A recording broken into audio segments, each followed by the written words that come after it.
नोवा agritech limited company का IPO 23 जनवरी 2024 से 25 जनवरी 2024 तक ओपन रहेगा। इसमें पर अलॉट में 365 शेयर होंगे, जो कि आपको 39 से 41 रुपए के बीच में अलॉट हो सकता है।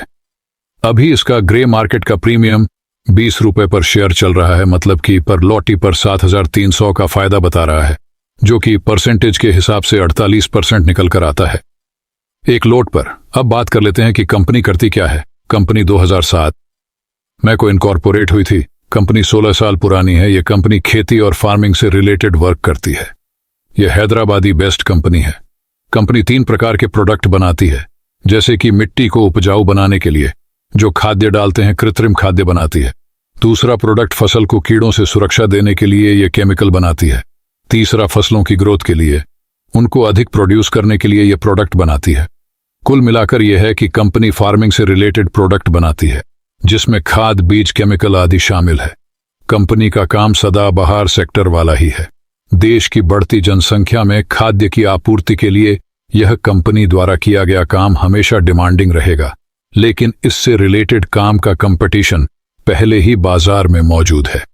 कहने का मतलब यह है कि जैसा काम यह कंपनी कर रही है, पहले से ही बाजार में ऐसी कंपनियां मौजूद है जो कि इसको कंपटीशन देने के लिए तैयार खड़ी है। इसमें कुछ कंपनियां लिस्टेड है और कुछ कंपनियां अनलिस्टेड भी हो सकती है। बात करें कंपनी के फाइनेंशियल ग्रोथ की, तो ये साल दर साल लगातार बढ़ रहे हैं, जिसमें रेवेन्यू, नेटवर्क, एसेट्स आदि शामिल है, जो कि लगातार साल दर साल ग्रोथ कर रहे हैं। इस कंपनी को मद्रास फर्टिलाइजर से कंपटीशन मिल सकता है, क्योंकि इसकी फेस वैल्यू थोड़ी अधिक लग रही है। कहने का मतलब ये है कि इसी तरह की पहले भी कंपनी आई थी, लेकिन उन्होंने इन्वेस्टरों को बहुत ज्यादा पैसा बनाकर नहीं दिया है। बात करें कंपनी के ROI और ROC रिटर्न के बारे में, तो ये अच्छे निकल कर आते हैं। इसमें एक नेगेटिव पॉइंट है कि इस कंपनी के पास डेट थोड़ा ज्यादा नजर आता है। कहने का मतलब वैल्यूएशन के हिसाब से कंपनी को और सस्ती लाया जा सकता था। इस कंपनी की लिस्टिंग डेट 31 जनवरी होगी। अब बात कर लेते हैं सबसे मेन पॉइंट की कि क्या आपको इसको अप्लाई करना चाहिए या नहीं। तो मैं आपकी डिसीजन के लिए बता देता हूं, कंपनी का बिजनेस डिमांडिंग है और आने वाले समय में मैं भी डिमांडिंग ही रहेगा, लेकिन इस कंपनी के कंपटीटर पहले से बाजार में मौजूद है और उन कंपनियों ने निवेशकों को ज्यादा अधिक रिटर्न बनाकर नहीं दिए हैं। इसके अलावा कंपनी की एंकर लिस्ट और कंपनी पर कर्ज भी नेगेटिव पॉइंट डालता है।